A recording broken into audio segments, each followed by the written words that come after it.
Oke, punya waktu luang? Punya dong. Mari kita bicara. Silahkan Mbak Rizka. Makasih. Oke, apa kabar? Baik, Mas Hasan. Alhamdulillah baik. Ini Ya. akhir-akhir ini lagi sibukan apa ini Rizka? Ya, ini kan udah masa-masa sisa kampanye, pasti Mas Ihsan tahu ya, kita pasti sibuk belusukan, bersalaman, menyapa, memeluk ibu-ibu, Oke. bapak-bapak, anak-anak muda. Jadi itu emang sisa-sisa terakhir ini kita optimalkan untuk itu. Sisa di menit-menit terakhir ini. Menit-menit terakhir. Artinya sudah mulai berjalan berapa lama nih untuk kita jalan-jalan? Saya itu emang awalnya telat ya Mas, jadi ini untuk jalan yang ke 2 bulan. 2 bulan? Ya, optimal. Di mana saja ini 2 bulan ini? Saya berkeliling mulai dari Purworejo, Wonosobo, setelah itu Temanggung, Magelang, tapi memang saya lebih fokus di Wonosobo sini. Oke, kenapa Wonosobo? Mas, saya tuh ngelihat memang kan di setiap daerah itu punya ini masing-masing ya. Wonosobo itu menurut saya benar-benar daerah yang potensinya tuh banyak sekali bisa digali. Dan saya suka sekali sama Dieng, karena Dieng. dingin. Oke. Wonosobo tuh dingin. Terus anak-anak mudanya itu benar-benar kritis, dan beberapa kali saya punya event sama anak-anak Wonosobo itu, mereka tuh benar-benar antusiasme sama politiknya tuh ada sekali gitu. Jadi saya merasa kota ini, kabupaten ini tuh sangat hidup. Kayak gitu. Ini kabupaten yang hidup, kabupaten dingin, menyejukkan. Iya. Oke, tapi teman-teman yakin sudah kenal lah banyak sama Dieng nih.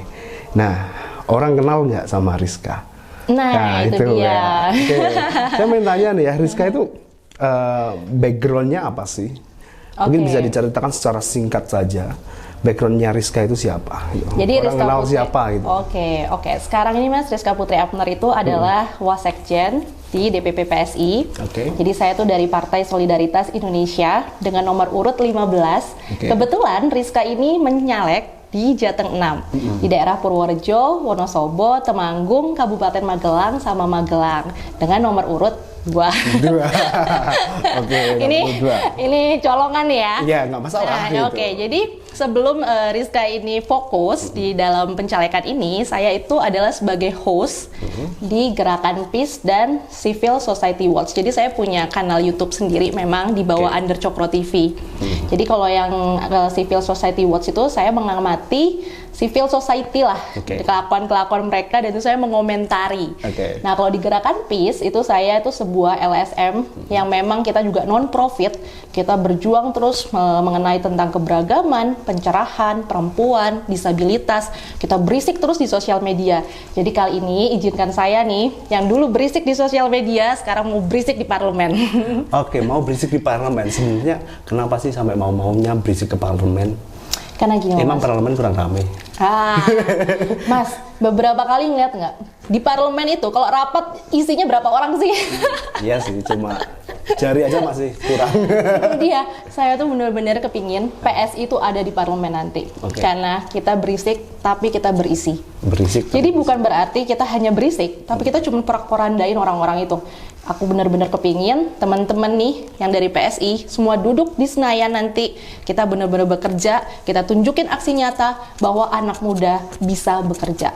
Anak muda bisa bekerja. Ya. Oke, sejauh apa sekarang kalau bisa bekerja?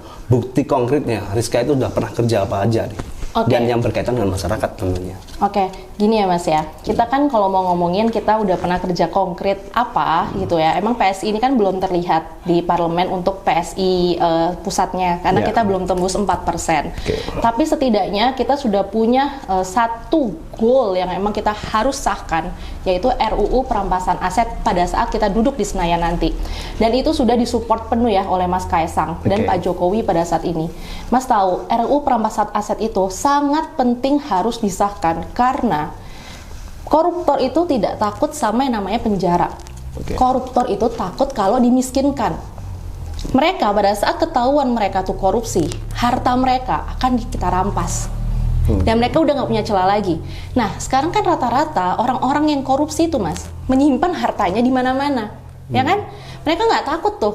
Kalau misalnya nanti mereka setelah masuk di penjara bertahun-tahun, mereka tetap punya harta gitu kan. Karena mereka berpikir, aku masih punya harta kok, anak gua masih begini kok.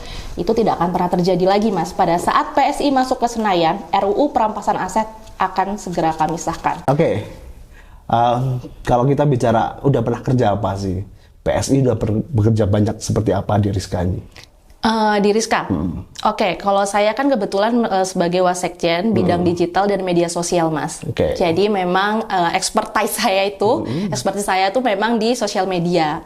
Jadi kalau memang kayak Mas mau lihat konkret apa yang dilakukan, karena saya juga belum duduk sebagai wakil rakyat, saya belum bisa menunjukkan hasil kerja saya apa. Tapi kalau Mas bisa ngelihat sosial media PSI, itu adalah hasil kerja saya dengan tim saya, tentunya dengan tim ya. Seperti itu. Salah satunya adalah undang-undang perampasan aset itu. Undang-undang perampasan aset itu memang yang digagas oleh PSI untuk pusat. Jadi makanya kita rame-rame dukung kami nih orang-orang PSI yang di Senayan untuk tembus ke parlemen nanti gitu. Perampasan aset ya. Tadi sempat ngomong soal korupsi perampasan aset yang karena dengan PSI bisa memberantas korupsi ya intinya secara singkatnya seperti itu. Tapi kalau kita bicara masalah perampasan aset hari ini, orang korupsi itu intinya adalah dia belum kenyang kan? Betul. Rizka sudah kenyang sehingga bisa masuk partai? Atau karena apa sih mau masuk partai? Ini secara singkat saja dulu. Gini Mas, ini dia ya. Kenapa saya mau masuk partai? Awalnya Mas, saya itu bener-bener nggak ngerti politik itu apa. Bahkan saya apatis sekali. Tapi di tahun 2016, waktu kejadian Pak Ahok, itu bener-bener yang mengetok diri saya bahwa, wah saya punya kemampuan untuk saya harus masuk ke dalam politik. Dan saya mempelajari bahwa politik itu benar-benar tricky sekali gitu ya. Kan nggak semua orang tuh bisa kuat dengan sebuah politik, intrik dan lain-lain. Ternyata pada saat saya masuk ke PSI dan saya tahu tentang PSI, itu ternyata rumah saya gitu. Saya merasa ini bukan kendaraan, tapi rumah. Rumah. Karena orang selalu merasa partai itu adalah kendaraan. Tapi kalau menurut saya, betul, PSI itu adalah rumah. Di sana saya banyak belajar dengan orang-orang hebat. Saya banyak belajar sama orang-orang yang tidak punya kepentingan. Karena memang PSI belum pernah duduk di parlemen ya. Jadi saya melihat orang tuh punya ideologi itu yang sangat kuat. Dan mereka tuh punya visi misi gagasan yang buat saya merasa top. Indonesia harus banyak diisi sama anak-anak muda yang di PSI. Kayak gitu sih Mas, awalnya nih ya. Saya makanya jadi benar-benar saya merasa izinkanlah kami nih anak-anak muda kembali lagi untuk duduk di Senayan nanti. Karena memang PSI belum pernah masuk ke Senayan kan. Betul. Dan Rizka ini akan maju ke Senayan. Betul. Kami doakan untuk bisa masuk ke sana, bisa menyuarakan suara anak-anak muda. Itu. Caranya gimana Mbak? Agar anak-anak muda ini mampu percaya sama Rizka. Mas, kemarin itu Mas, saya tuh sempat membuat sebuah kuesioner. Kira-kira apa sih yang dibutuhkan anak muda? Kira-kira apa sih yang diinginkan? Kenapa sih mereka kok tidak mau peduli sama politik? Mereka ini apa? Ternyata mereka itu tidak pernah didatangi langsung oleh caleg. Atau bahkan mereka itu tidak pernah mau peduli mungkin. Tapi mereka punya sosial media Mas. Sekarang kita tidak menutup kemungkinan anak Gen Z sama Gen milenial itu pegangannya handphone. Bangun tidur pegang handphone, mau tidur pegang handphone, mau ke kamar mandi pegang handphone, semua pegang handphone. Jadi ternyata memang yang bisa kita lakukan di awal untuk kena ke mereka itu adalah kita punya sosial media. Kita tunjukkan kerja kita itu seperti apa. Orang tuh kan tak kenal maka tak sayang. Orang tuh harus lihat dulu nih. Wah saya suka nih ternyata sama PSI. Awalnya PSI aja dulu. Dia suka sama PSI-nya, dia akan mencari siapa calegnya. Wah ternyata ini kayaknya menarik nih.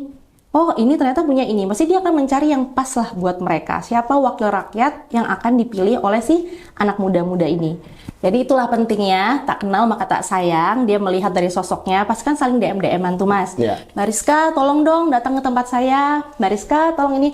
Dan termasuk saya tuh orang yang sangat aktif Mas.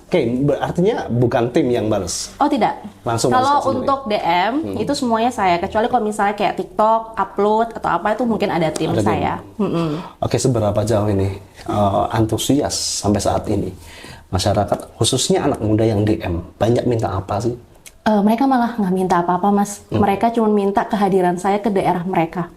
Dan saya tuh bener-bener kayak merasa itulah politik anak muda.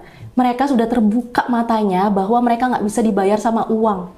Mereka nggak dibayar sama uang karena mereka benar-benar tahu pada saat mereka dikasih uang, itu uang 100.000 misalnya ya Mas, untuk 5 tahun. Itu 5 tahun dikalikan aja, dibagi aja sama 100.000, berapa itu nominalnya? 100 aja nggak ada. Nah, jadi anak-anak muda ini saya senang sekali. Mereka tuh udah paham pada saat mereka punya calon wakil rakyat, apa sih yang mereka harapkan. itu kan adalah kontribusinya mereka kan. Dan mereka tuh punya harapan-harapan besar yang mungkin bisa disupport oleh kami sebagai calon wakil rakyat mereka gitu. Makanya saya senang sekali kalau anak muda zaman sekarang, mereka tuh sudah terbuka matanya, mereka mau mendengar, dan 55% pemilih kita itu adalah pemilih muda. Oke. Dan saya berterima kasih juga sama anak-anak muda yang bisa membawa ibu bapaknya, Mas, untuk memperkenalkan misalnya PSI ini apa sih? Kenapa kok dia punya perbedaan dengan partai-partai lain? Kayak gitu. Makanya kan orang bilang, karena PSI belum pernah duduk Senayan, makanya nggak korupsi. Bilang, ayo kita buktikan. Ya kan, gimana kita mau korupsi sedangkan RUU perampasan aset aja itu yang mau kita sahkan. Jadi ya nggak apa-apa dong ya, kita korupsi kita sendiri yang melakukan itu kan agak aneh. Aneh. Artinya PSI itu berangkat ada misi satu, udah nggak usah terlalu banyak misi yang terlalu banyak, udah simpel, undang-undang perampasan aset. Iya, sama BPJS gratis ya Mas ya. Pada saat awal-awal itu PSI menang, BPJS gratis sebenarnya banyak sih Mas. Sebenarnya kayak kuliah gratis, setelah itu BPJS gratis. Hanya memang RUU perampasan aset ini yang paling utama karena mulai dari politik, kesehatan, transportasi publik, itu semua itu dari korupsi. Infrastruktur, Mas lihat ya, sekarang ke infrastruktur nggak ada lampu, jalanan masih leka-leko, itu semua karena apa? Korupsi. Sinyal, naik kita ke atas sana, nggak ada sinyal, karena apa? Dikorupsi. Ya kan? Kesehatan, KTI, KTP, semua tuh sumbernya dari mana? Korupsi. Korupsi yang membuat rakyat tidak sejahtera. Tapi kalau kita punya calon wakil rakyat yang memang dia itu tahu korupsi ini sebenarnya apa dan dampaknya itu seperti apa, masa tega sih Mas? Dia mau korupsi juga, dia ngelihat itu rakyat nggak sejahtera, sengsara kayak gitu. Makanya nih Mas, carilah wakil rakyat yang mau bekerja. Jangan buat rakyat sengsara, ya kan? Benar sekali. Benar nggak? Artinya ketika nanti Rizka duduk di dalam parlemen, suara-suara itu akan dibawa. Pasti Mas. Karena dengan modal, ya kalau tadi PSI adalah rumah, kendaraannya sosial media. Betul. Kalau kita tarik lagi, ngomong soal perampasan aset. Oke, orang kenalnya perampasan aset adalah korupsi. Tapi hari ini, banyak sekali anak muda lebih tahu nih, perampasan aset yang dilewat gadget nih. Kacamata Rizka, anak-anak muda, bahkan dia tidak punya jabatan apa-apa, dia mengambil aset-aset negara. Contoh di kripto, contoh juga di dunia teknologi. Tanggapan Mbak Rizka, itu Indonesia belum, setahu saya nih, belum ada cyber yang bisa masuk ke situ. Fakta, kemarin ada anak kecil yang dia menjual satu hardware itu untuk jual data untuk negara-negara luar kayak Israel, Irak, dan itu anak Indonesia. Mas, nih, honestly speaking ya, Mas merasa anak itu pinter nggak dia bisa melakukan hal itu? Kalau saya melihat itu, dia cerdik sih. Nah, kita ngambilnya dari situ aja ya. Jadi, sebenarnya anak-anak Indonesia itu punya kemampuan yang sangat luar biasa. Dia bisa menjual loh Mas ke luar negeri. Jadi kan intinya dia punya kemampuan ya.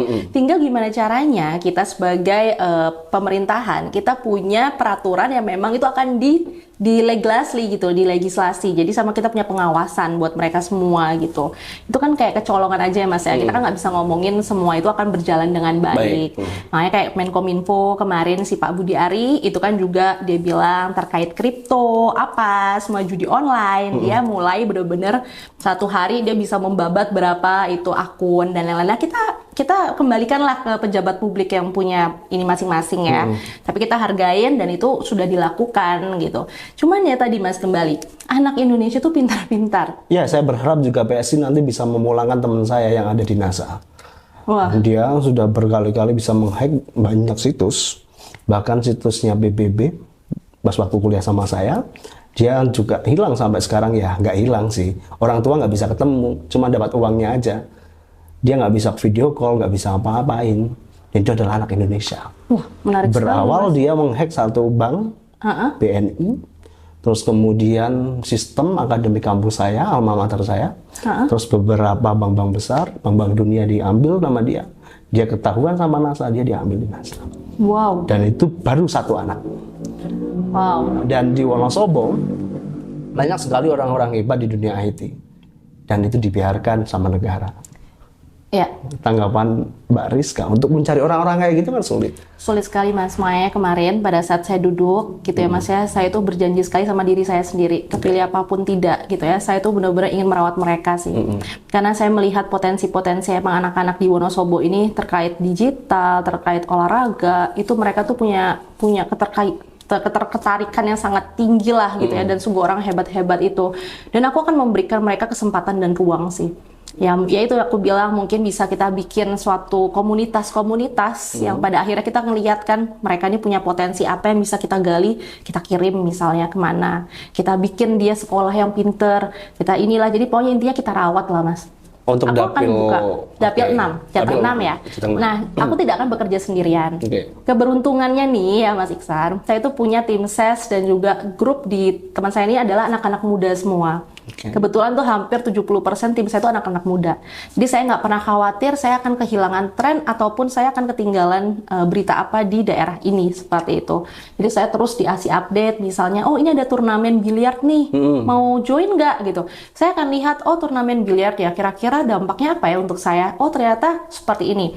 Biliar itu kan lebih eksklusif, segmented, apa. Ternyata ya memang pada saat kita memberikan ruang kesempatan anak kecil Mas, baru umur 8 tahun udah bisa. Nah disitu kan saya melihat sebuah potensi yang dimana kita memberikan ruang, tempat, itu bisa digali. Seperti itu. Gimana kalau misalnya nanti saya sebagai calon wakil rakyat, saya punya sebuah komunitas yang bisa saya biayain, saya melihat perkembangan mereka, terus mereka mempunyai sebuah cerita bahwa saya bisa menang biliar, saya bisa belajar biliar karena Rizka Putri Abner. Itu kan sebuah kebermanfaatan nggak sih Mas? Iya sih. Saya tuh ingin sekali sih orang tuh mengenang saya tuh karena manfaat yang saya berikan ke mereka. Gitu. Oke, anak muda mungkin sekarang sudah mulai terbuka dengan skema-skema politik yang seperti itu. Iya.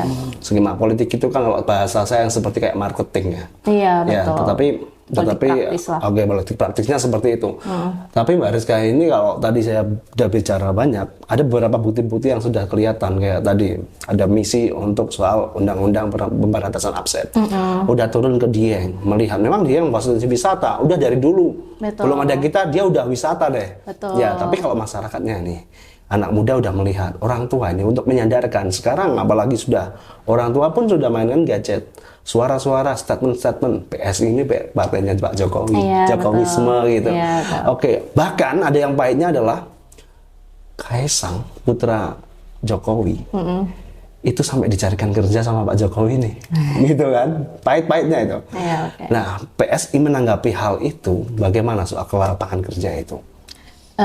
Gini Mas ya, kalau kita ngomongin masalah lapangan pekerjaan, itu tuh kalau dari PSI sendiri pasti kita kan berusaha ya. Memang kerja kita tuh selalu datang ke expo-expo untuk lapangan pekerjaan. Jadi kita akan terus membuka untuk lapangan pekerjaan. Nah kalau dari saya sendiri, saya tuh mulai akan Mas, nanti kalau pada saat saya terpilih, saya akan membuat sebuah training.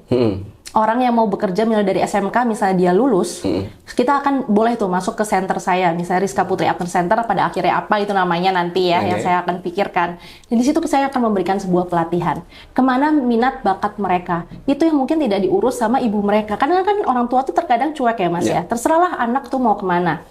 Nah, anak sendiri punya jalannya masing-masing, terkadang lebih percaya sama temennya daripada sama ayah ibunya.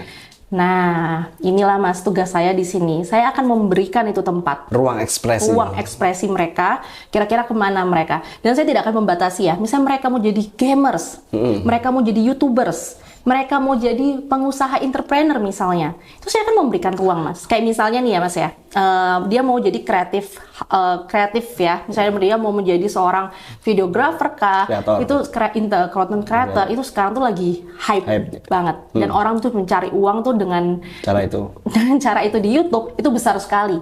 Ya.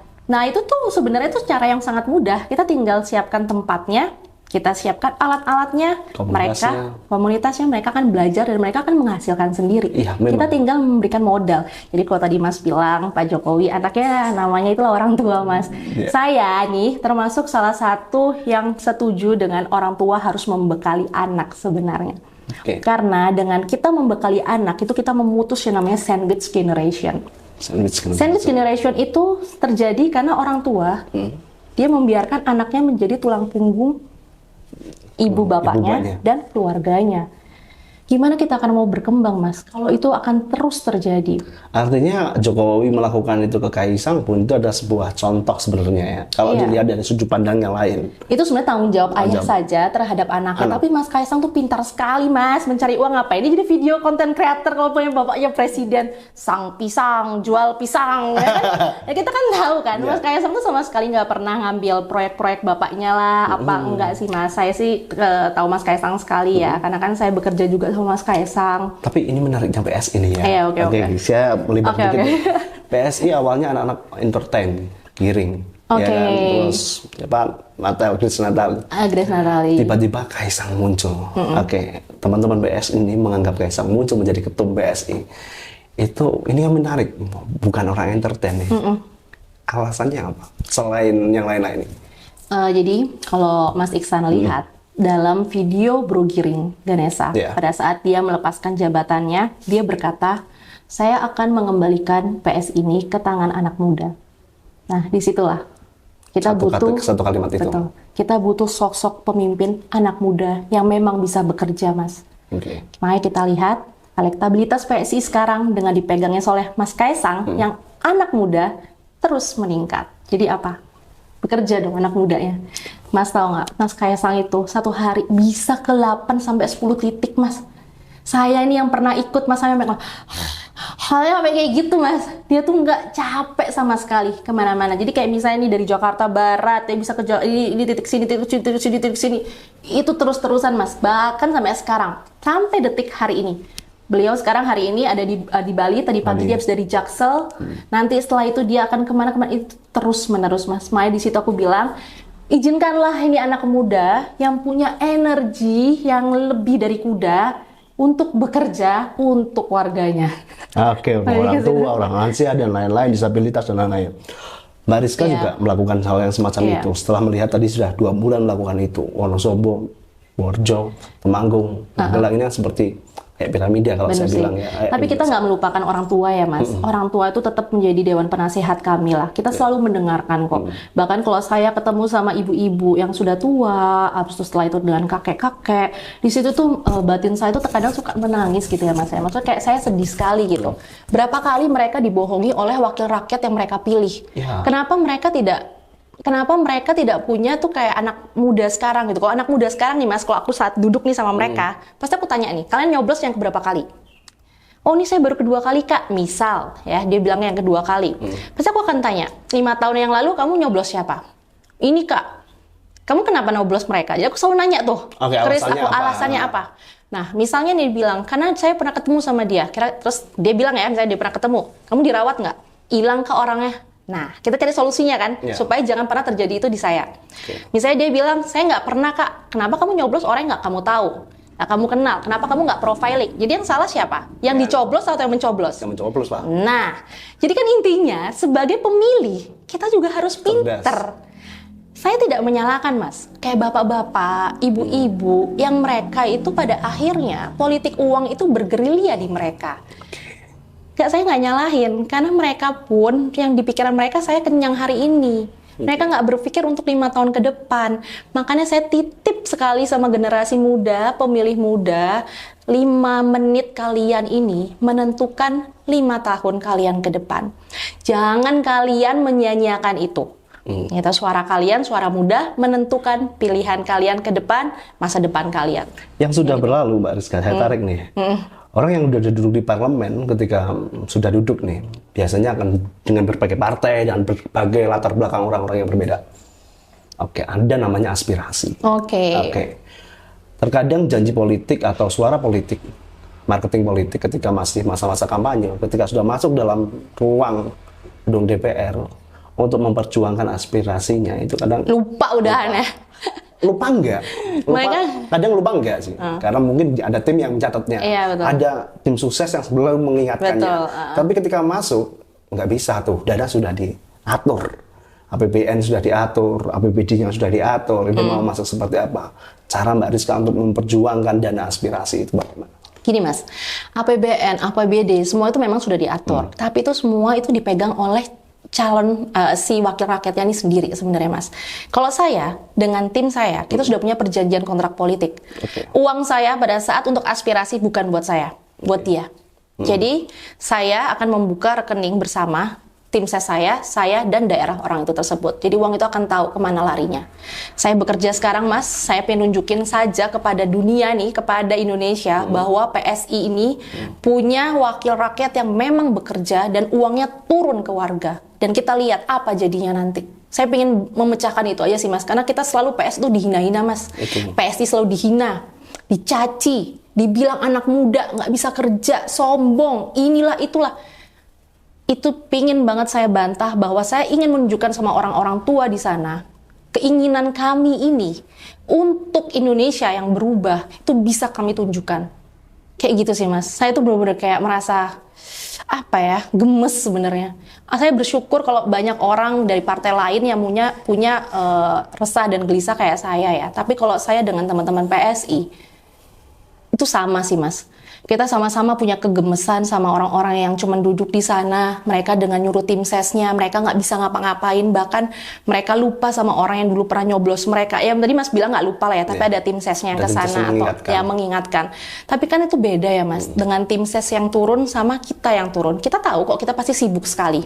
Pasti sibuk sekali, tapi setidaknya dalam waktu 5 tahun, masa iya sih kamu nggak punya waktu sedikit pun untuk menyapa orang-orang yang memberikan kamu satu suara ini? Satu suara tuh sungguh berarti loh. Dia tuh punya sebuah harapan bahwa wah ini akan menjadi calon wakil rakyat saya yang mewakili saya. Calon wakil rakyat itu Mas, itu pembantu rakyat. Bukan duduk di ruangan, duduk uang. Bukan Mas, wakil rakyat yang digaji oleh rakyat. Kita uang gaji kita yang besar itu dari mana sih? Pajak. Yang bayar pajak siapa? Rakyat. Ya kan?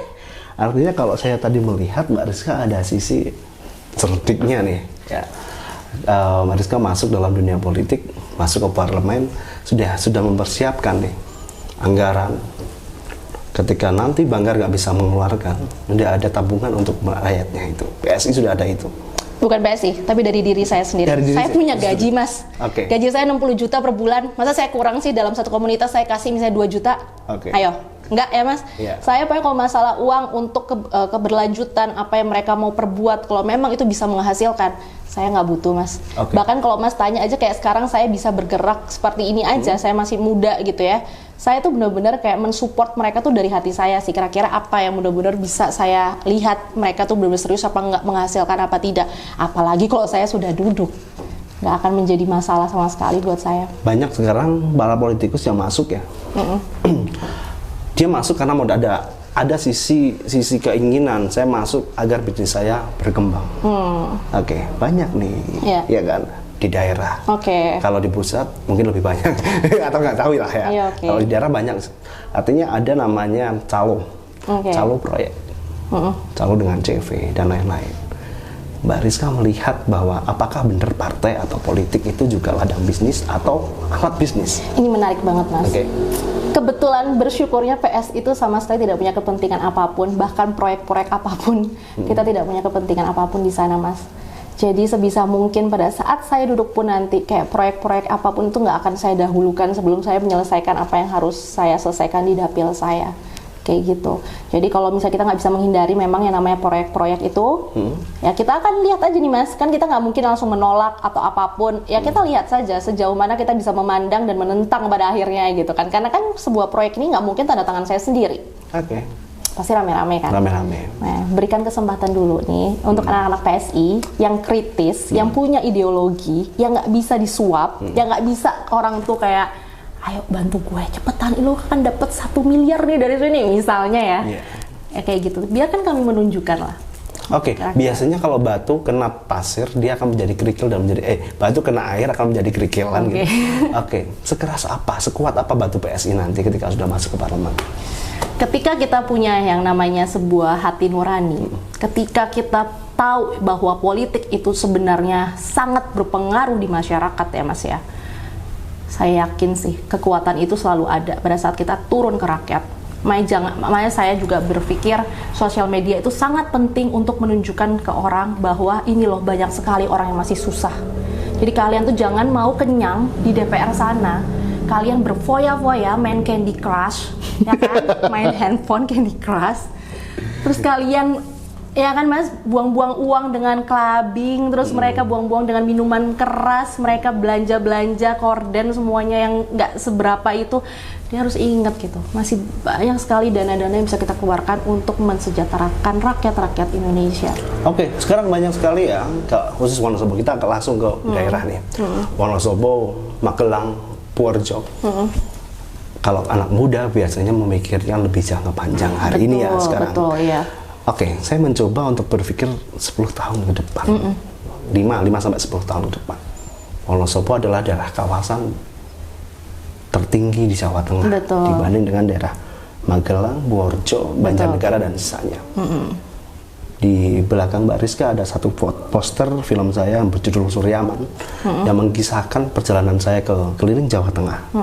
Dan saya melihat ada namanya tambang ada tambang ya, ada tambang batu.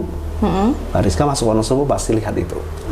Oke, di Cilacap, PLTU.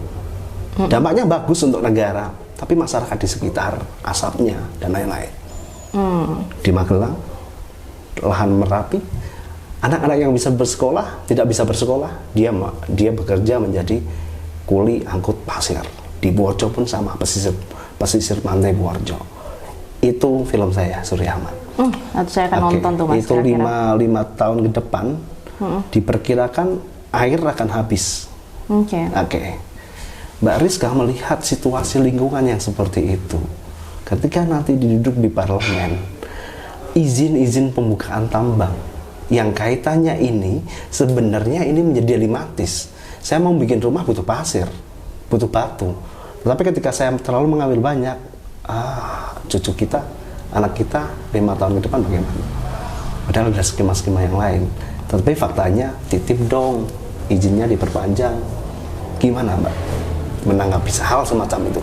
Dan bahkan di hampir semua titik Jawa Tengah saya keliling itu. Semua tentang kepentingan ya Mas ya? Semua tentang. Padahal kita tahu bahwa cucu nanti kita ke depannya semua itu masih perlu kita perhatikan.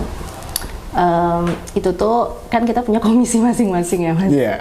Saya sih pasti ya, kalau masalah lingkungan pasti sebagai wakil rakyat saya akan concern ke sana juga. Kayak Mas bilang tadi, saya sih belum mempelajari hal jauh Mas terkait lingkungan yang Mas bilang tadi, kayak tambang di daerah Wonosobo, masuk ke Wonosobo dan lain-lain. Mungkin ini akan menjadi PR saya juga. Nanti pulang dari sini saya akan banyak riset terkait hal tersebut. Dan kira-kira apa yang bisa nanti saya bantu izinkan saya Mas ya, ini mohon maaf nih ya Mas ya, karena kan nggak mungkin semua hal itu bisa kita lakukan, kita tumpuk dan langsung lakukan gitu ya. Maksudnya, tapi paling enggak itu akan, nah, ini termasuk aspirasi loh Mas. Ini terima kasih sekali. Ini tuh saya berterima kasih sekali. Terkadang hal-hal yang kayak gini yang ternyata belum pernah saya terima gitu ya. Akhirnya saya ketemu dengan orang yang menyampaikan, yang pada akhirnya itu akan menjadi catatan saya gitu. Ya, itu salah satu aspirasi yang bisa dititipkan untuk anak kita juga kan? Iya, betul banget sih Mas. Oke, satu lagi, itu kalau kawasan dari galian sih, galian sih, tambang dan lain-lain. Dieng tadi, tarik pertanyaan pertama, cerita pertama tentang Dieng, masuk ke Dieng. Saya pernah baca buku nih, ya. Ada Sungai Serayu yang sekarang kita bisa nikmati, yang orang Padang Bandeng, itu menurut wawancara saya sama seseorang tokoh tua, itu Sungai Serayu itu bukan itu, tapi itu sebenarnya Sungai Jaran. Yang sekarang Sungai Serayu sebenarnya adalah yang sekarang sudah dibangun hotel atau homestay lah, bisa kita situ. Artinya perizinan ini terkadang tidak mempentingkan situasi habitat alam selain manusia, tumbuhan, hewan dan lain-lain. Perlu dikaji ulang. Iya. Nah, menurut Mbak Rizka, apakah Dieng perlu dikaji ulang? Menurut aku perlu sekali Mas. Contohnya yang di bagian mana Pak? Karena pada saat saya menginap ke Dieng ya Mas, mohon maaf nih, saya belum menemukan sebuah resort ataupun tempat tinggal yang itu memang capable dengan harganya yang sesuai gitu. Kadang mereka menjual misalnya dengan harga 900.000 atau 1,3, tapi mohon maaf ya Mas, dengan harga yang segitu, itu sebenarnya cocok dijual 350.000 menurut saya, seperti itu. Jadi Mas, kalau memang nih saya diberikan kesempatan, saya akan mengkaji ulang itu semua, mulai dari Mas, Dieng itu bagus sekali loh Mas. Saya itu benar-benar ngerasa kayak di atas awan. Saya tuh berharap Dieng itu bisa kayak Swissnya Indonesia lah paling tidak. Dan Jawa Tengah gitu kan. Jadi itu sentris sekali gitu. Dieng ini bisa menjadi potensial dan pemasukan yang sungguh bisa mendatangkan banyak penghasilan lah gitu Mas kalau dikelola dengan baik. Jadi kalau Mas dibilang akan mengkaji ulang, pasti saya akan kaji ulang mulai dari semuanya ya. Mulai dari nanti mungkin kayak pariwisatanya, saya akan melihat lagi tuh kira-kira ini seperti apa, harus yang bentuknya kira-kira ini merugikan apa tidak, ini kira-kira menguntungkan apa tidak, kira-kira ini bagus tidak sih buat para turis yang datang. Kalau bisa benar-benar Dieng ini jangan kalah dong sama Borobudur, Bali kayak gitu. Dieng ini bagus sekali Mas. Saya tuh merasa benar-benar kayak nggak tahu ya, ini curhatan hati saya mungkin karena sebelum itu saya nggak pernah ke Dieng. Jadi sekarang tuh destinasi paling favorit saya pada saat turun dapil itu emang Dieng Mas. Jadi saya tuh punya banyak mimpi dan harapan bahwa Dieng itu akan menjadi Swiss saya nantinya lah pada saat saya duduk di parlemen.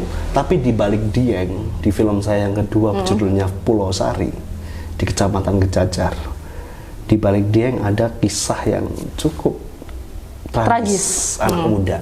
Silakan Kak Rizka masih punya waktu nih, silakan datang ke desa namanya Pulau Sari. Anak-anak muda di sana lebih suka bekerja sebagai ojek sayur. Yang ketika Mbak Rizka datang ke sana jam-jam 12 atau jam 2, itu mereka akan lewat di tebing-tebing dengan resiko dia jatuh ke tebing. Dia gajinya 2 kali lipat dari PNS. Dia menikmati itu. Gajinya 2 kali lipat dibandingkan PNS. Tetapi resikonya ngeri. Berat. Nah, itulah yang mirisnya lagi, dia harus berbatasan dengan kawasan kawah. Oke, ini lapangan pekerjaan yang sudah mulai tumbuh di desa. Apatisme anak-anak muda, ngapain saya harus bekerja di kota, di sini saya sudah mendapatkan itu. Sebenarnya bagus ya. Sebenarnya bagus. Tetapi apakah itu menjadi isu yang menarik bagi Mbak Rizka? Oh, menarik sekali Mas. Itu malahan yang harus kita dekatin dan kita beri edukasi. Terkadang nih Mas, mohon maaf ya, anak-anak muda ini kan nggak suka ya digurui ya Mas. Tapi mereka suka kalau kita tuh berteman. Kita duduk Mas, ngopi, misalnya kita pura-pura makan pisang goreng, kita cerita-cerita. Nah, saya itu termasuk tipikal orang yang suka emang emosional. Saya tuh lebih suka mendengarkan dibandingkan berbicara sebenarnya, sejujurnya ya Mas ya. Hampir 80% dalam hidup saya sejauh umur sekarang ini, saya lebih suka mendengarkan dibandingkan saya banyak bicara. Jadi itu tuh akan menjadi suatu hal yang sangat menarik kalau mereka tuh bisa bercerita kenapa mereka melakukan hal itu. Tapi pelan-pelan kita harus buka pandangan mereka bahwa mereka tuh hidup bukan untuk dirinya saja. Mereka kan punya istri, mereka kan punya anak, anaknya kan punya masa depan. Masa sih mereka mau masa sih mereka mau hanya dianggap sama anaknya sebagai tukang nganter rumput misalnya, walaupun gajinya 2 kali lipat. Ini bukan masalah uang yang mereka tuh harus tahu, tapi ini adalah masalah pride yang pada akhirnya kamu akan bangga siapa ayahmu nanti. Ayah kamu akan berubah menjadi apa, siapa masa depan kamu tuh seperti apa. Terkadang edukasi itulah Mas yang kita tuh harus kasih ke rakyat-rakyat dan anak muda yang zaman sekarang. Kalau mereka sudah nyaman dengan hidup mereka yang seperti sekarang, kita nggak bisa ganggu memang Mas, tapi setidaknya kita bisa memberikan contoh siapa orang kira-kira yang dulunya seperti dia bisa berubah. Nah, kita harus cari nih orang yang seperti ini, yang menginfluence ataupun memberikan inspirasi. Oh iya ya, ternyata pada saat dulu dia dengan gaji yang seperti ini, dia cuma jadi ini. Tapi setelah dia dengan yang seperti ini, dengan gaji yang lebih kecil, tapi dia punya kehidupan yang lebih menarik nih. Dia mulai belajar nih tentang ini, tentang itu, tentang ini. Jadi kita tuh harus membuka pikiran hal yang seperti itu sih. Ini kembali lagi ke apa Mas? Pendidikan. Ketika orang punya pendidikan, mereka dan punya lingkungan yang bagus, mereka pasti akan berkembang. Mohon maaf juga nih, bukan berarti orang yang punya pendidikan S3, S4, S5, S6 itu semua itu pasti lebih pintar ya. Tidak. Saya, Rizka Putri Abner nih ya Mas, saya percaya orang yang tumbuh di lingkungan itu jauh lebih pintar dibandingkan orang yang berpendidikan akademik. Ya, karena sejatinya sekolah adalah Betul Mas, betul sekali. Sekolah itu kan hanya akademisi ya. Sedangkan kalau kita tumbuh di rakyat, kita tumbuh di banyak orang, kita tuh akan mempelajari karakter Mas. Karakter orang ini seperti apa, setelah itu saya harus seperti apa, itu semua tuh tumbuh di lingkungan. Seperti itu, sekolah itu hanya akademisi lah. Kayak itu tuh ilmu pasti aja, 2 kali 2 sama dengan 4. Tapi kalau di ilmu yang namanya masyarakat. Tapi bagi saya nggak ada ilmu pasti kok. Ya oke lah. Ya tapi kan kalau kita hitung kan kayak gitu apa anggapannya itu ilmu pasti ya. Kayak gitu bisa terukur lah, terukur dan tidak terukur. Ini terakhir nih Mbak Rizka. Dapil di Wonosobo, Purworejo, Temanggung. Ya, Wonosobo, Magelang ya, sama Magelang. yang menarik setelah keliling, paling menarik dan pertama paling akan dikerjakan apa ketika nanti jadi? Yang itu tadi ya Mas, kalau kita kembali lagi ke RUU perampasan aset, itu tuh pasti yang akan saya sahkan pertama. Terus yang kedua, yang pasti kesejahteraan. Kesejahteraan. Iya. Caranya adalah kemarin itu saya sudah minta sama tim saya untuk mengukur misalnya kayak Purworejo. Itu berapa sih data kemiskinan yang terjadi di sana? Saya minta data, mereka mencarikan saya data. Setelah itu di Wonosobo, setelah itu di Temanggung, setelah itu di sini. Nah, kesejahteraan itu Mas, bisa kita mulai dari sebuah hal yang kecil. Yaitu yang tadi saya bilang, dengan kita misalnya membuka ruang-ruang untuk pemuda-pemudi untuk mereka bisa menghasilkan. Kembali ke ruang ekspresi ya? Betul. Kita hanya bisa memberikan ruang kok Mas. Kita hanya bisa memberikan tempat supaya mereka itu bisa belajar, tumbuh, dan berkembang. Itulah tugas saya nanti ke depan, Mas. Membuka ruang ekspresi bagi seluruh, entah itu anak muda, orang tua, dan lain-lain. Yang intinya memang tentang kesejahteraan. Karena pada saat kita sejahtera, pasti kita bahagia. Pada saat kita sudah bahagia, perut kita sudah kenyang. Ya, pada saat kita sudah bahagia, sudah sejahtera, orang sudah punya pekerjaan, pasti yang namanya kriminalitas itu pasti akan berkurang. Jadi intinya sejahtera dulu aja deh. Kayak gitu. Membuka ruang ekspresi. Tapi terkadang akan ada singgungan budaya maupun agama. Tagline PSI adalah anti-intoleransi dan intoleransi dan anti korupsi ya. Di bajunya. Intoleransi ketika membuka ruang ekspresi. Contoh di Wonosobo ada namanya tarian emblek. Kuda lumping, kuda lumping. Temanggung pun sama. Di saat ruang-ruang ekspresi itu terbuka, terkadang terbuka juga ruang-ruang kenakalan remaja yang terbuka di situ. Saya kemarin pernah pengalaman bikin itu sih, naskah akademik kenakalan remaja. Ternyata ketika kita bicarakan sama teman-teman DPR, terus teman-teman kepala dinas, justru ruang ekspresi ini menjadi pintu awal anak-anak yang tadinya pengen nonton kenakalan remaja. Jadi itu mungkin ruang ekspresinya mereka nggak punya pembatasan kali Mas, dan nggak ada pengawasan. Karena sebaiknya kalau misalnya ruang ekspresi itu memang diawasi dengan pembatasan yang benar, mungkin itu tidak akan pernah terjadi ya seharusnya. Dan ini menarik juga ya Mas ya, kebudayaan lokal tuh memang lucu ya. Kemarin tuh saya sempat bikin dolala di Purworejo. Itu yang main tuh Mas, yang joget-joget, semua tuh anak muda loh Mas. Itu kalau bisa dilihat tuh sekitar umur 20-an ke atas lah. Nah itu sebuah kesenian, makanya saya juga sangat tertarik tuh untuk mengembangbiakan lah itu kesenian-kesenian kearifan lokal gitu. Nah itu kan sebenarnya kalau dibilang agak unik-unik sekali loh Mas, itu sampai kayak bikin kita pingsan, terus kayak kerusukan, itu kan sebenarnya kerasukan, itu kan sebenarnya kayak nggak masuk nalar kita gitu kan, karena kan saya nggak pernah tuh ngeliat hal-hal yang kayak gitu kan. Jadi setelah saya pelajari itu ternyata sangat menarik, dan itu dia ngambil segmennya itu anak-anak muda. Jadi gimana caranya pada saat kita buka ruang ekspresi, tetap harus ada pengawasan yang baik. Setelah itu kita juga harus melihat kira-kira ruang ekspresi ini berdampaknya positif atau negatif. Ketika kita melihat memang itu menjadi dampak yang negatif, jadi kita nggak bekerja dengan baik. Jadi ternyata kita malah membuka sebuah lapangan pekerjaan yang tidak menjadikan orang, tapi malah memperburuk keadaan. Wonosobo mungkin nggak ada ya, atau mungkin ada, cuma saya nggak tahu ya. Tapi Magelang ada, Purworejo juga ada, tempat hiburan. Hiburan karaoke malam, yang karaoke yang non keluarga kan banyak nih. Aturan-aturan yang mungkin dibikinkan mungkin tempat hiburan biasa atau restoran biasa, tapi pada prakteknya bahkan itu menjadi ada seksual kan. Ada kenakalan remajanya juga di situ, ada kekerasan seksual juga di situ yang mungkin itu nggak kelihatan. Menanggapi hal-hal perizinan semacam itu yang prakteknya tidak sesuai dengan perizinan, PSI akan bertindak apa nanti? Mas, melalui Rizka ya? Melalui Rizka. Saya akan terus mengedukasi Mas. Kita berawal dari edukasi. Kita jangan pernah menyalahkan orang yang berjualan.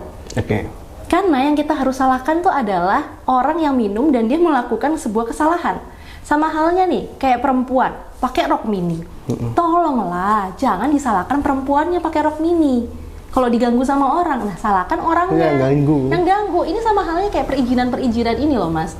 Jadi kalau masalah perizinan, misalnya dia mau membangun apa, nah ini kan yang terus harus kita edukasi itu kan adalah bagaimana rakyat ini tetap mereka tuh bisa kondusif gitu. Ini kan mungkin karena mereka nggak ada kerjaan lain atau apa, pada akhirnya mereka seperti itu yang mereka lakukan. Nah itu teruslah yang kita edukasi. Edukasi itu kan nggak harus kita turun satu-satu ya. Kita bisa bikin pelatihan, kita bisa mulai dari sosial media. Mereka kita kasih ruang, kayak ruang wifi itu tempat saya sekali sih Mas Maya. Saya tuh sedih sekali kalau saya naik-naik ke bukit-bukit itu tuh udah hilang sinyal. Gimana orang itu mau dapat pendidikan yang bagus, gimana mereka mau dapat informasi-informasi itu yang benar dan tidak hoax kalau mereka itu tidak punya sinyal, nggak punya wifi.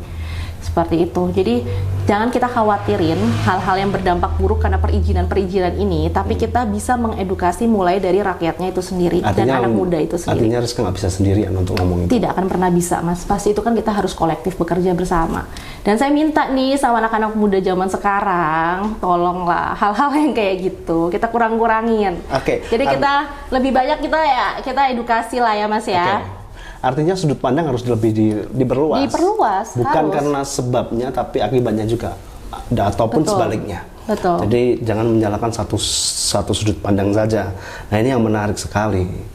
Rizka tadi sudah menyampaikan banyak hal nih. Tetapi saya pengen dengar satu statement tentang Wonosobo, Purworejo, Temanggung, Magelang itu. Satu statement. Oke. Saya mulai dari Purworejo. Agak sedikit mengecewakan memang sebenarnya Mas ya. Purworejo itu demokrasinya masih belum terbuka kalau saya bilang. Jadi dia tidak memberikan ruang kepada partai lain untuk anak muda bisa lebih berkembang di sana. Jadi masih ada pengkotak-kotakan pada saat saya turun di sana. Wonosobo. Saya sangat melihat Wonosobo ini sangat terbuka untuk partai PSI dan anak muda. Karena mereka sudah berkembang. Ya, karena sudah terbentuk. Sudah terbentuk. Jadi saya mengapresiasi. Temanggung. Saya melihat Temanggung ini juga sangat menarik. Karena saya kan tadi dibilangnya Mas ya, Partai PS ini kita menjunjung tinggi intoleransi. Di sana kebetulan banyak Cina-Cina ya. Maksudnya orang-orang yang sebenarnya minoritas. Dan mereka sangat terbuka. Mereka tuh benar-benar ramah, mereka menerima PSI dengan baik, mereka memberikan ruang dan mereka percaya terhadap PSI. Menurut saya orang yang sudah percaya terhadap anak muda dan PSI Mas, itu tuh adalah sebuah demokrasi yang maju sih Mas. Mohon maaf nih ya. Karena mereka percaya namanya tidak ada politik uang, tuh menurut saya demokrasi kita sudah berkembang. Kayak gitu. Nah, Magelang sama Magelang kota, kabupaten. Kalau Kabupaten Magelang ya saya emang pergerakan saya ini nggak terlalu turun ke sana, nggak terlalu luas ya Mas. Tapi kalau saya lihat memang di sana anak mudanya udah jalan juga, PSI juga diterima dengan baik. Tapi memang saya nggak terlalu mendalami lah seperti itu. Tapi setidaknya masih bisa masuk. Magelang juga masih bisa masuk. Jadi memang Mas, kalau saya lihat ini semua itu tergantung sama eksekutifnya masing-masing di setiap daerah. Jadi kita nggak bisa bekerja sendirian. Sebagai legislatif pasti kita akan bekerja sama dengan eksekutif, yudikatif, ya kan? Kita akan bekerja sama semuanya itu. Artinya suara itu akan disuarakan di duduk nanti. Betul. Kota Magelang tadi nih. Kota Magelang kota wisata nih. Iya, kota Magelang. Beda sama yang kabupaten nih. Betul. Kalau kota Magelang gimana? Ke Kota Magelang menurut saya juga menarik ya Mas ya. Kan beberapa kali ini saya turun ke sana, saya melihat, dan setelah itu saya juga sering mendapatkan DM terkait kenapa sih Kak kok hanya Candi Borobudur yang seakan-akan tuh dieksploitasi gitu. Maksudnya kenapa kok hanya Borobudur, Prambanan, sedangkan Candi Mendut ini kok ternyata terbelakang, misalnya kayak gitu. Itu menarik ya? Itu, padahal menarik tuh. Nah itu saya sudah bikin riset Mas. Jadi kemarin tuh kalau saya mendapatkan sebuah DM ataupun sebuah pertanyaan, saya tuh punya tim riset. Jadi saya minta tim saya untuk mengecek kira-kira ada masalah apa, dan saya langsung turun ke sana. Ini kebetulan besok nih tanggal 6, saya akan ke Candi Mendut, saya akan membuktikan itu riset saya. Karena dibilang Candi Mendut itu susah transportasi, setelah itu kayak dia tuh nggak punya ini Mas, beda dengan Borobudur. Kalau Borobudur tuh memang dia tuh sudah dibawa oleh orang-orang dan diperkenalkan luas itu dari sosial media memang. Orang kan tahu kan, oh Borobudur, sedangkan Mendut ini enggak. Kayak gitu. Jadi yang bisa kita lakukan itu adalah memperkenalkan Candi Mendut ini kira-kira dia punya kelebihan apa sih sampai dia ini harus dikunjungin orang. Nah ini ternyata masih sedikit sekali Mas pada saat saya review. Kalau kita bicara masalah pariwisata, kita akan bicara masalah storytelling. Nah, orang luar mau datang ke Bali karena storytellingnya. Nah, cocok. Jadi otomatis kan kita harus membuat cerita dong. Yang menarik ini apa sih? Nah, itu kan menarik dari mana, Mas? Dari omongan. Kalau enggak, kalau sekarang nih ya, Mas, kayak saya pengen tahu kira-kira menarik itu apa sih? Searching TikTok, FYP apa misalnya? Kayak makanan di Magelang nih. Apa nih makanan yang FYP? Pas aku suruh nih, Dek, coba cari deh, ini apa FYP yang di Magelang, misalnya kayak gitu. Oh, ternyata makanan ini Kak, ini nih. Kedok Magelang. Kupat tahu, misalnya kupat tahu ini gitu. Ya itu kan dari mana? Dari sosial media. Kalau misalnya nggak bisa dari sosial media, dari mana? Pasti dari kakek nenek kita, bapak-bapak, ibu-ibu yang memang sudah terbiasa dengan tempat itu. Ternyata tempat ini ya biasa aja, kalah sama FYP. Misalnya hal itu kan selalu ada ya, Mas. Nah, makanya dengan berkembangnya sosial media sekarang, teknologi sekarang, yuklah. Orang Ginang bisa terkenal karena storytelling juga. Nah, semua tuh serba cerita, sebuah narasi. Makanya itu kita udah nggak bisa tutup mata dengan sosial media zaman sekarang. Gitu. Menarik sekali gagasan-gagasannya Mbak Rizka yang tadi sudah disampaikan dari awal sampai terakhir. Yang intinya pertama perampasan aset. Terus yang kedua, Mbak Rizka punya gagasan terkait dengan pariwisata, storytelling barusan. Terus kemudian tadi Mbak Rizka mengatakan bahwa keempat dapilnya sudah dipetakan masing-masing. Intoleransi sudah miliknya Temanggung, Wonosobo love katanya. Ya. Terus kemudian Purworejo masih terkotak-kotak menjadi PR yang harus dikerjakan. Magelang ada PR-nya juga, Candi Mendutnya. Beberapa pariwisata yang mungkin Mas yang tidak terlihat gitu. Artinya Mbak Rizka sudah mulai meriset dan punya tim untuk meriset juga ketika nanti pertama kali menciptakan sejarah PSI yang masuk ke dalam parlemen. Tidak omong terlalu banyak, nggak usah terlalu banyak bawa, nanti keberatan yang dibawa. Udah jelas itu aja. Oke, buat teman-teman yang mau coblos Mbak Rizka, nomornya? Nomor 2. Di kertas kuning ya, Mas? Di sebelah mana? Jadi di kertas kuning, nanti bisa dibuka, itu untuk DPR RI-nya. Kita cari partainya, PSI, nomor urutnya 15, Partai Solidaritas Indonesia. Di situ ada nomor 2, Rizka Putri Afnar. Oke, jadi 15 Februari akan jadi, coblosnya 14 Februari. 14, jangan partainya ya, 15. Ini salah coblos. Pokoknya partainya 15, nomor urut saya 2. Oke, terima kasih Mbak Rizka. Terima kasih banyak nih Mas Iksan, ya ampun saya berterima kasih. Saya akhirnya dapat aspirasi juga tadi. Banyak ya? Boleh ya Mas, nanti kita catat satu-satu. Doain saya nih Mas, saya bisa perjuangkan semuanya. Oke, nanti teman-teman bisa coblos ya, udah pada milih kan. Oke, nanti teman-teman bisa kita kolaborasi dengan Mbak Rizka. Tabung Kreatif Digital ini adalah salah satu tempat mahasiswa berkreasi. Nah, itu saya suka sekali Mas sama hal-hal yang seperti ini, dan saya fully support. Full support ya. Karena kehidupan saya sebenarnya seperti ini. Ya, ini cuma teman-teman lagi sepi ya, lagi ada di Banjar di Kabupaten Banjar, mereka lagi pada pengabdian masyarakat di sana. Di ruang sebelah itu teman-teman lagi bikin penelitian terkait desa Sigedang. Itu saya butuh sekali ya Mas. Saya nih Mas, saya suka sekali belajar, saya suka sekali mendengarkan, saya suka sekali menerima masukan. Jadi tolong WA saya itu selalu ada di kartu nama. Jika benar-benar ingin kayak Kak, tolong dong Kak pelajarin ini, saya sangat willing untuk mempelajari hal tersebut. Nanti kita tukeran nomor, nanti saya sudah siapkan strateginya. Boleh banget Mas. Itu bermakna sekali buat saya. Nanti kita temu sama orang-orang yang belum ada di sini. Nah, penting itu Mas. Aspirasinya banyak nanti. Siap. Terima kasih Mbak Rizka punya waktu luangnya di sini. Sampai kita ketemu lagi di waktu luang. Punya waktu, mari kita bicara.